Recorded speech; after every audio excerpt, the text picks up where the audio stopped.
Alhamdulillah pada Jumat ini kita masih berada di dalam salah satu bulan yang diagungkan oleh Allah Subhanahu wa taala, yakni Syahrul Rajab. Di antara bulan yang diagungkan terus ada 4 yang dimaksud dalam ayat Al-Qur'an, yakni bulan Rajab, bulan Muharram, Dzulqa'dah dan bulan Dzulhijjah. Di mana pada bulan Rajab seperti kita ketahui bersama terjadi peristiwa yang sangat luar biasa. Peristiwa yang hanya terjadi satu kali, hanya diberikan kepada satu orang. Tidak ada orang lain yang diberikan anugerah peristiwa Isra Mi'raj, dan hanya terjadi satu kali, tidak pernah terjadi untuk yang kedua kali. Adalah terjadi pada 1,5 tahun sebelum Hijriah, itu menurut Imam Ibnu Katsir. Adapun banyak pendapat ulama yang lain, ada berpendapat bahwa peristiwa Isra Mi'raj ini terjadi pada 3 tahun sebelum Hijriah, ada yang mengatakan 5 tahun sebelum Hijriah. Bahkan Imam Jalal As-Suyuti mengatakan bahwa setidaknya ada 15 pendapat ulama tentang kapan terjadinya peristiwa Isra Mi'raj ini. Hanya saja sebagaimana yang kita sudah pahami bahwa peristiwa Isra Mi'raj terjadi pada tahun kesedihan, yakni di mana Rasulullah SAW pada tahun itu ditinggal oleh 2 orang yang amat dicintainya, atau dikenal Amr Husni.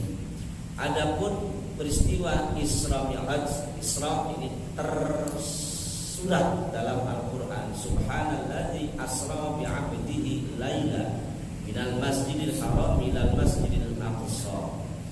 Sedangkan Isra Mi'raj ini tersirat secara tekstual, tidak ada dalam Al-Quran, hanya secara makna, secara tersirat itu ada. Lalu ketika peristiwa Isra Mi'raj, Nabi Muhammad SAW mendapatkan perintah salat 5 waktu yang asalnya 50 waktu. Jadi hasil daripada peristiwa Isra Mi'raj adalah perintah salat 5 waktu.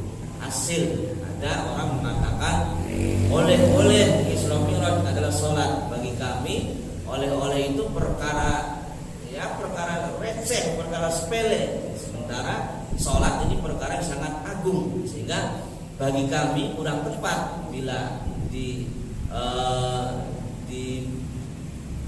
dibikin diksi bahwa sholat adalah oleh Isra Mi'raj. Lebih baik disebut hasil perintah dari Allah Subhanahu wa taala untuk Nabi Muhammad beserta umatnya. Salat merupakan imaduddin, tiang agama, dan salat adalah pembeda antara seorang muslim dan non muslim.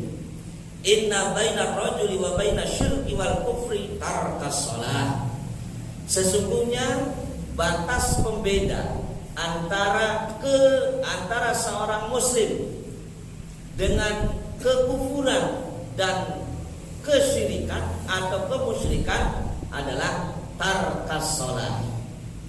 Sehingga ketika ada seseorang yang meninggalkan salat amdan itu sengaja, dengan sengaja, maka hilanglah batas pembeda antara dia dengan non muslim.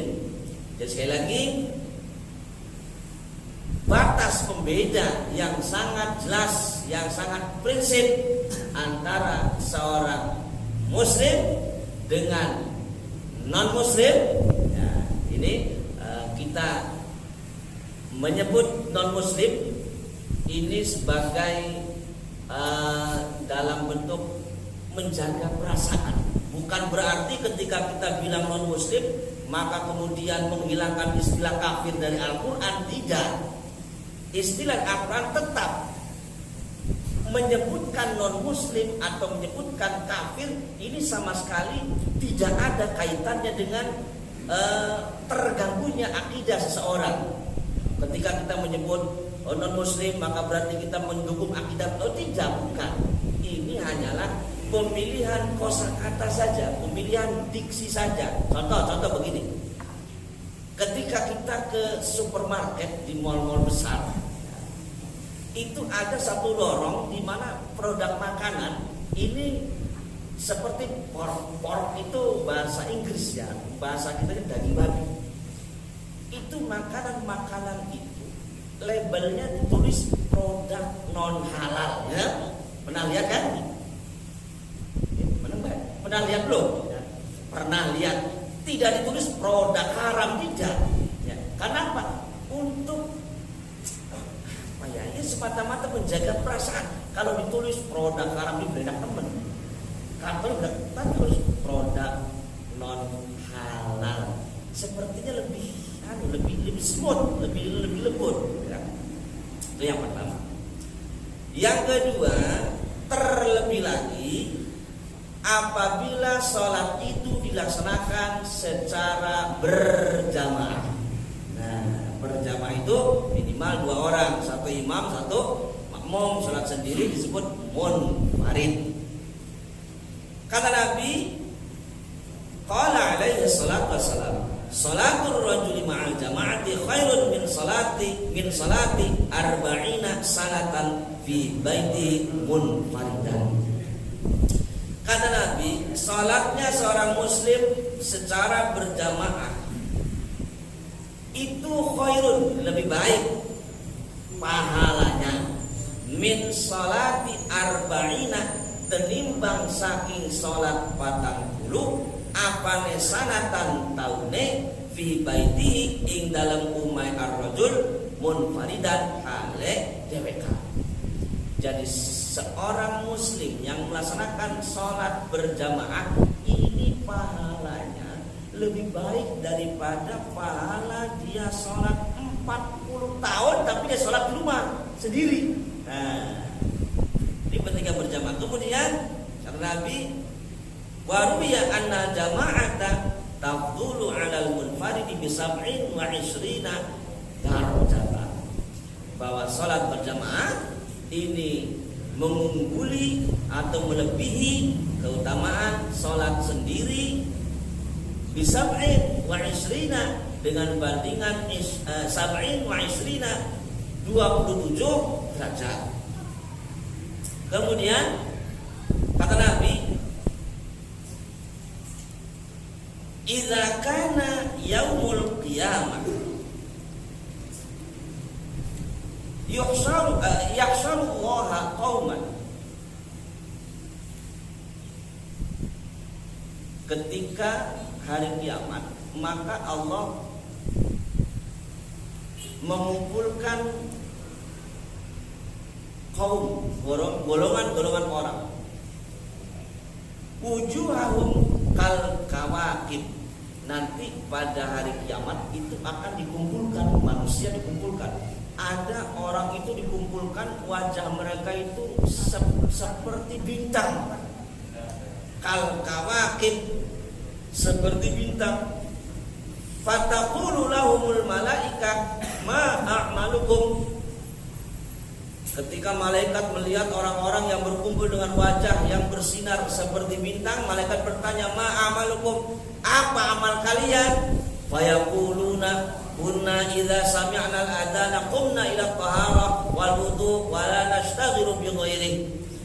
Malaikat bertanya, wajah-wajah kalian ini memancarkan cahaya bintang, apa amal kalian di dunia? Amal sampean kepilih apa? Sehingga di kiamat wajah-wajah sampean memancarkan cahaya laksana cahaya bintang. Wa yaquluna kunna idza sami'na al-adzana qumna ila taharati wal wudu'i. Mereka menjawab, ketika kami di dunia, idza sami'na al-adzana, ketika kami mendengar suara azan, qumna ila taharah, maka kami langsung bergerak, maka kami langsung berdiri, kami langsung bersuci. wal wudu, dan mengambil air wudu, wala nastaghilu bi ghairi, dan kami tidak menyibukkan diri dengan hal-hal yang lain. Ketika mendengar suara azan, pegawaian apa tinggal bebersih, banyu wudu, makan berjamaah, maka nanti di hari kiamat wajahnya akan memancarkan cahaya laksana bintang. Amin rabbal amin. Wa qauman wujuhum kal qamar, ada lagi segolongan kaum yang wajahnya ini bercahaya seperti cahaya rembulan. Qamar, qamar itu artinya bulan. Kalau badrun artinya purnama. Fayuqalu lahum, maka dikatakan kepada mereka, malaikat bertanya lagi, ini Anda di hari kiamat wajah Anda memancarkan cahaya laksana cahaya rembulan, ma amalukum, apa amal kalian? Fayaquluna kunna natawaddau qabla al-azan. Mereka menjawab, kami mengambil air wudu atau berwudu sebelum azan berkumandang. Jadi misalkan azan jam 12, jam 12 kurang 5 dia sudah wudu, siap-siap untuk diam aja, siap-siap untuk sholat ya. 5 menit sebelum azan dia sudah wudu, siap-siap untuk melaksanakan sholat. Yang ketiga, ini hebat lagi, wa qauman wujuhum kasyamsi, yang golongan orang yang ketiga wajahnya memancarkan sinar seperti sinar mentari alias rengenge atau panon poe, panon aing, panon poe. Fayaquluna ba'da su'al, kemudian mereka menjawab pertanyaan serupa yang diutarakan para malaikat, ma a'malukum, apa amal kalian?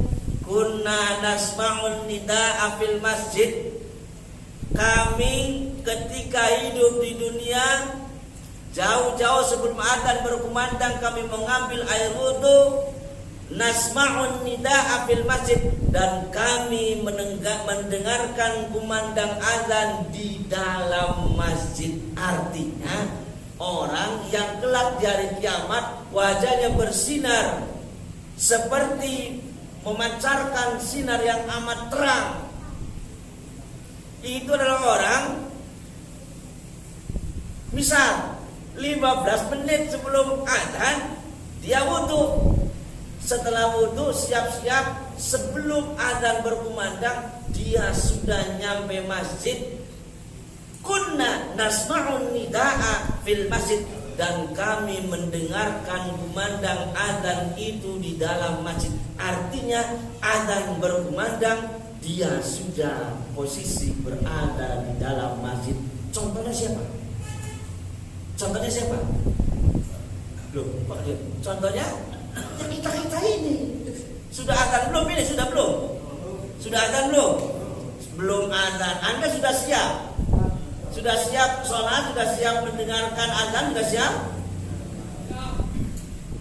Sudah siap belum? Siap kan? Sudah siap. Berarti mudah-mudahan nanti di hari kiamat wajah kita memancarkan sinar yang terang seperti sinar mentari. Amin rabbal alamin. Kalau yang masih levelnya setelah azan hampir qomat baru wudu, itu nanti sinarnya seperti sinar bintang lah, gardu. Kemudian begitu dengar azan langsung ditinggal, nggak ada kata tanggung nih, nggak ada. Azan dengar langsung berangkat, itu nanti dia wajahnya seperti rembulan. Amin. Dan kita ini azan belum tapi sudah wudu, sudah siap, duduk manis meskipun ada yang ngantuk, tetapi nanti mudah-mudahan di hari kiamat wajah kita memancarkan sinar terang seperti sinar mentari. Amin. Itulah beberapa sabda Nabi yang bisa kami sampaikan, mudah-mudahan menambah himmah, menambah ghirah, menambah semangat kita dalam beribadah kepada Allah Subhanahu wa taala. Amin ya rabbal alamin. Dan akhirnya kami mohon maaf atas segala kekurangan atau kekeliruan dalam pembacaan hadis. Mudah-mudahan ada manfaatnya. Marilah kita laksanakan rangkaian ibadah salat Jumat berikut dua khutbah. Mudah-mudahan Allah Subhanahu wa taala menerima segala amal ibadah kita, mengampuni segala dosa-dosa kita. Amin ya rabbal alamin. Terima kasih. Akhirul kalam, wallahul muwaffiq ila aqwamit thoriq. Wassalamualaikum warahmatullahi wabarakatuh.